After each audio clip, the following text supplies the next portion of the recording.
फटाक्यामुळे हवेचे प्रदूषण होणार नाही याकरिता फटाके व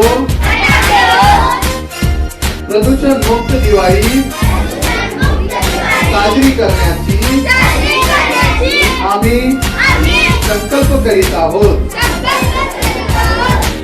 दिवाळी सण मोठा नाही, आनंदाला तोटा नाही. हॅपी दिवाळी.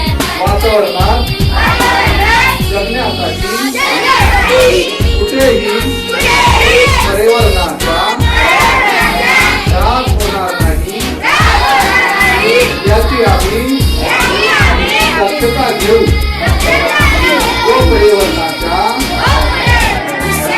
समतोल राखू. दैनंदिन जीवनात या प्लास्टिकमुळे प्रदूषण होतो त्याचा वापर करणे आम्ही टाळू. आम्ही असाही संकल्प करतो की समृद्ध पर्यावरणाचा रक्षणाकरिता आमच्या वाढदिवसाला